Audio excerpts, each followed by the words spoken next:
2023 has been a year that has been full of activity in terms of what's been happening in sport here in South Africa. We now take the opportunity to look back and reflect on 2023 and what it held for us as a nation. We saw some bitter defeats as well as some sweet victories in 2023. And to join us now to discuss what we've seen happening in this year is the Minister of the Department of Sport, Arts and Culture, Minister Zizi Kodwa. Good morning, Minister. Thank you so much for joining us. Morning, Mapolo. Thank you very much for inviting us. Looking very patriotic and South African.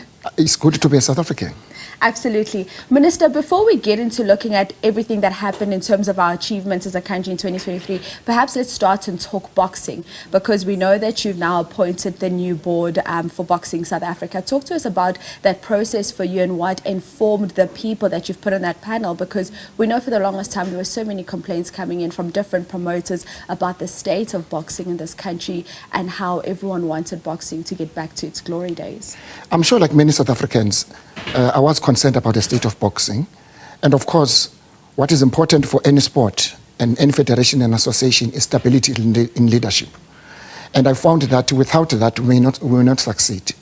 And therefore, I look at the kind of quality of people, experience and knowledge that can indeed bring that kind of knowledge and experience and bring back boxing as one of the very important sports in South Africa. So that brings me to the number of people and the quality and experience that I brought to the board. There's been a challenge to that. I'm dealing with that now. This morning, I'll be getting a briefing in terms legally of what action I need to take, because there's been a challenge from promoters. Yes, about the appointment, about consultation and interpretation. But the case has never been about the main arguments. It's been about the process. And I think we're dealing with that. But I am committed. I'll make sure that at the end, boxing is brought back to the country, whatever decision I make at the end of the day. So, Minister, just to get clarity, the new board isn't able to commence its duties yet until this legal issue is resolved, or have they already hit the ground running? The decision of the court is that the new board will not resume, therefore interdicted.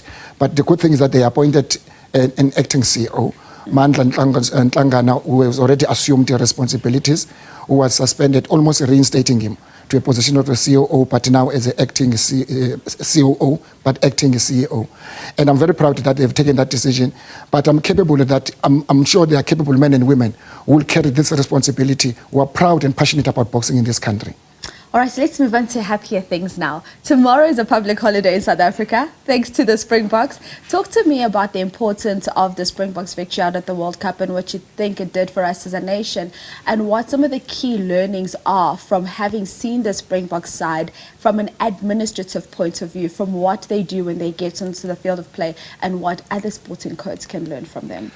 Well, I think there are lessons to be learned from SARU, from Cricket South Africa, and some of the, if you like, normal and very stable federations. SARU, I mean, not because it's Snow White, but I think they've been able to run the rugby in this country to an extent that stability of the boardroom has transcended also to the field. What I experienced in France, what I experienced in the United Rugby Champions preceding the World Cup, it tells me a story about what kind of leadership. It's people who are really passionate about sport, who must lead sport. And I think what Springbok has done in this country has demonstrated and showcased what sport is capable of doing. What President Nelson Mandela has done, that sport has power to unite the people. It is that unity that tomorrow we must celebrate. So tomorrow we're giving an expression to what is called a public holiday. It must be a national sport day. I want to see all South Africans, I'm appealing to all South Africans to wear our national jersey of our national teams, not clubs, because local clubs may divide us.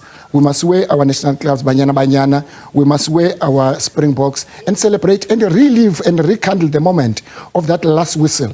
When I was in Paris, in the streets of Paris, I could only hear in Kalakata, I could see South African flags. Let's celebrate the flag, which is a symbol that unites us, as you can see the flag in me. Let us be like Faf. Let us be like Shazlin. Let us be the Lake AKA, who use flag like his jacket. Let us make sure that our flag is like a lifestyle and celebrating things that unite us. So tomorrow, I'm aware that there are a lot of sporting activities. Sterling in the Eastern Cape, Musangwe in Limpopo, where I'm going in the afternoon. There's other festivities in Polokwane. Let's all South Africans gather socially and everywhere else and relive the moment of that last whistle when we were declared as winners of the fourth time, by the way, the world champions. Indeed, it was a beautiful moment as South Africans for us to enjoy that. Let's move and talk a little bit about football, because I think football has found itself in the headlines for good reasons as well as bad reasons. I mean, with the World Cup for Banyana Banyana, that was amazing. And we saw Coach Desiree Ellis just earlier this week winning the Coach of the Year out at the CAF Awards for women's football. So let's talk to what needs to change, because before Banyana jetted off to the World Cup, there was a lot being said about their payments and a lot of it being attributed to what many say is bad leadership. So what do we do to fix the state of football in South Africa moving forward? No, I still need to have a very frank and a very conversations with the leadership of football in the country. And I think some of the questions you ask can be answered by the leadership, which is the authority of football in the country. I'm very proud, and I must congratulate Banyana Banyana for what they've done to represent us well at the CAF Awards that we held recently, with only Pesitao from men's football who represented us. And I'm just saying that because I think that Bafana could have represented us with two.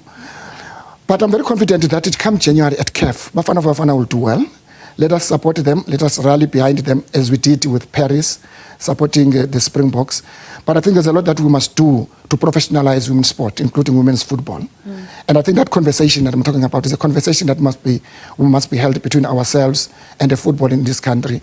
And I think unless and until the leadership of this country of football gets to understand, has a vision of how to professionalize women's football and gives practical support and deliberate and intentionally to make sure that, the demonstration, their performance, if there's anything to go by, today we should have a professional women's league. We should indeed. Minister, do you feel that perhaps some of your limitations in terms of what your department can do in football is restricted by what FIFA terms government interference in football, and which has led to the ban of other nations such as Zimbabwe and Kenya? Mandated by South Africans who think that I can just fire a president of a federation. I can fire a coach. I wish so. If I had those powers, I would have done that many times. Many people would have gone by now. But I think, of course, you are correct, because we're part of the world federations, and we've got to respect the regulations that govern, including the fact that many countries have had to be suspended their participation because of government interference.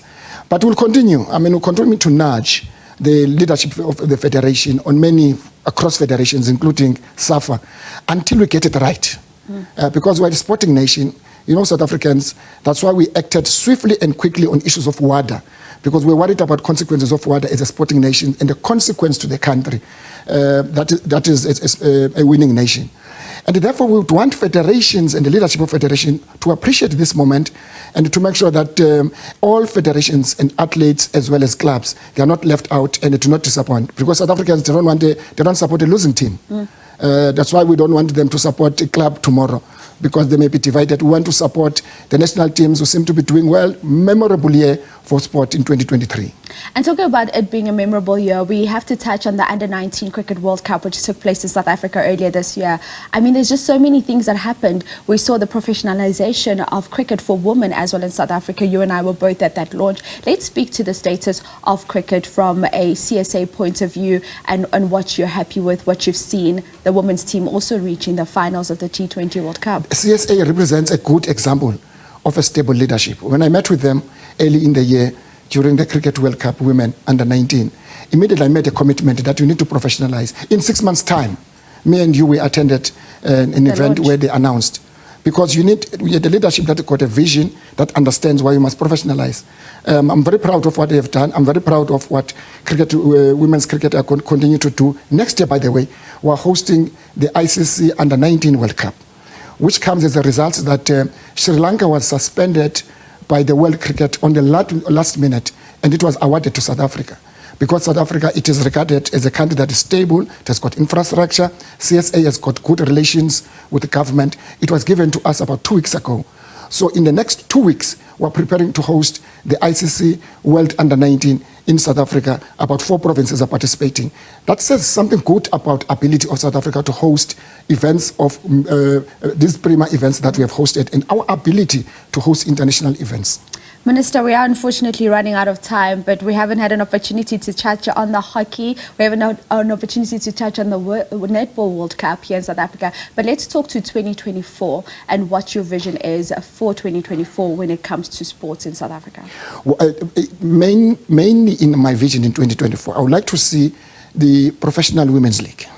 If I can achieve that in 2024, I will achieve a lot. Given the performance of Banyana, it would have been a disservice. It would be disappointment on their part from the leadership of the federation as well as government if we are failing by next year to establish a Professional Women's League.